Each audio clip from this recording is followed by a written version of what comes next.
வணக்கம். மார்ச் 4, 2026க்கான இந்திய சந்தைகள் குறித்த இந்த விரிவான அலசலுக்கு உங்களை வரவேற்கிறேன். வாங்க, நாம எடுத்த எடுப்பிலே இன்னைக்கு என்ன நடந்துச்சுன்றத பாத்துரலாம். மார்க்கெட் இன்னைக்கு மிகப்பெரிய சரிவை சந்திச்சிருக்கு. கிட்டத்தட்ட 1100 புள்ளிகளுக்கு மேல வீழ்ச்சி. இதுக்கு முக்கிய காரணம் உலக அளவுல ஏற்பட்ட ஒரு புவிசார் அரசியல் அதிர்ச்சி தான். இந்த அதிர்ச்சி அலைதான் இந்திய பங்குகளை இவ்வளவு கடுமையா பாதிச்சிருக்கு.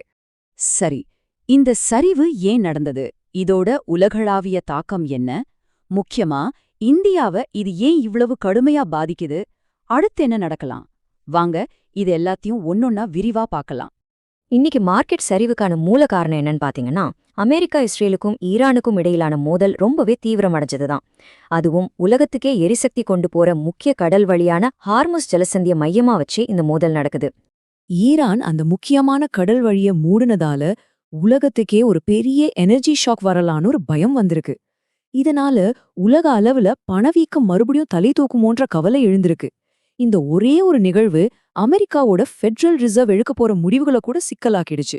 இதனால உலக முதலீட்டாளர்கள் எல்லாரும் அவங்க முதலீடுகளை பத்தி திரும்பவும் யோசிக்க வேண்டிய கட்டாயத்துக்கு தள்ளப்பட்டிருக்காங்க.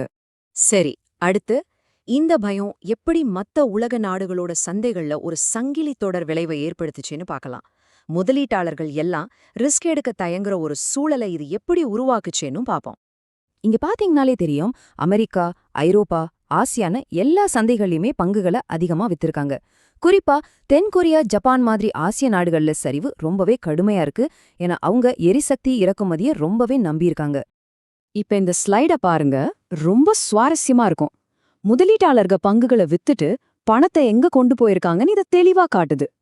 கச்சா எண்ணெய் விலை 4.5% மேல ஏறி இருக்கு. தங்கம் விலை 1% மேல உயர்ந்திருக்கு. எல்லாரும் பாதுகாப்பான முதலீடா நினைக்கிற அமெரிக்க டாலர் மதிப்பும் அதிகரிச்சிருக்கு. இங்க கவனிக்க வேண்டிய மிக முக்கியமான விஷயம் என்னன்னா, இந்த எரிசக்தி விலை உயர்வு வட்டி விகிதம் பத்தின எதிர்பார்ப்புகளை நேரடியா பாதிக்குது. அதாவது அமெரிக்க ஃபெடரல் ரிசர்வ் சீக்கிரத்துல வட்டியை குறைப்பாங்கன்னு இருந்த நம்பிக்கை இப்ப போயிடுச்சு. சரி, இப்போ உலகத்திலிருந்து நம்ம நாட்டுக்கு வருவோம். இந்த உலகளாவிய பிரச்சனை இந்தியாவை மட்டும் ஏன் இவ்ளோ மோசமா பாதிக்குதுன்னு ஆழமா அலசலாம். இதுக்கு காரணம் நம்மளோட இரட்டை பற்றாக்குறை பிரச்சனை தான். அதாவது இந்தியாவுக்கு தேவையான கச்சா எண்ணெயில சுமார் 85% நம்ம இறக்குமதி தான் பண்றோம். அதனால கச்சா எண்ணெய் விலை ஏறும்போதெல்லாம் நம்மளோட இறக்குமதி செலவு அதிகமாகுது. அதே நேரம் அரசாங்கத்தோட நிதி நிலைமையும் பாதிக்கப்படுது. இது ரெண்டும் சேர்ந்துதான் நமக்கு பெரிய அழுத்தத்தை உருவாக்குது. இங்க பாருங்க, இதுதான் இன்னைக்கு மார்க்கெட்ல நடந்த ஒரு பெரிய போராட்டம். ஒரு பக்கம் எஃப்ஐஐன்னு சொல்ற வெளிநாட்டு முதலீட்டாளர்கள் கிட்டத்தட்ட 3300 கோடி ரூபாய்க்கு பங்குகளை வித்து தள்ளியிருக்காங்க. இன்னொரு பக்கம் நம்ம உள்நாட்டு முதலீட்டாளர்கள், அதாவது டிஐஐஸ், சுமார் 8600 கோடி ரூபாய்க்கு வாங்கியிருக்காங்க. அவங்க வாங்கினது ஒரு நல்ல விஷயம்னாலும் வெளிநாட்டு முதலீட்டாளர்கள் வித்த வேகம் ரொம்ப அதிகமா இருந்ததால சந்தையால தாக்குப்பிடிக்க முடியல. இந்த அழுத்தத்தோட நேரடி விளைவு தான் நம்ம ரூபாய் மதிப்பு குறைஞ்சது. அமெரிக்கா டாலருக்கு நிகரான இந்திய ரூபாயோட மதிப்பு வரலாறு காணாத அளவுக்கு சரிஞ்சு முதல் முறையா 92 தாண்டிடுச்சு. இதனால நம்ம இறக்குமதி பண்ற பொருட்களோட விலை, குறிப்பா கச்சா எண்ணெய் விலை இன்னும் அதிகமாகும். அதே சமயத்துல இந்தியாவோட 10 ஆண்டு அரசாங்க பத்திரங்களோட வருவாய் 6.7% உயர்ந்திருக்கு. இதுக்கு என்ன அர்த்தம்னா, பணவீக்கம் அதிகமாகும், முதலீடுகள்ல ரிஸ்கும் அதிகமாகும் சந்தை எதிர்பார்க்குது. சரி, இந்த சரிவு எல்லா துறைகளையும் ஒரே மாதிரியா பாதிச்சதா? இல்ல. எந்த துறைகள் அதிகமா அடி வாங்குச்சுன்னு இப்ப பார்க்கலாம். பாத்தீங்கன்னா இந்த வீழ்ச்சி பரவலா இருந்தாலும் சில துறைகளை ரொம்பவே மோசமா பாதிச்சிருக்கு. விமான போக்குவரத்து, பெயிண்ட், ஆட்டோமொபைல் மாதிரி கச்சா எண்ணெய நம்பியிருக்கிற துறைகளோட லாபம் குறைய ஆரம்பிச்சிருக்கு.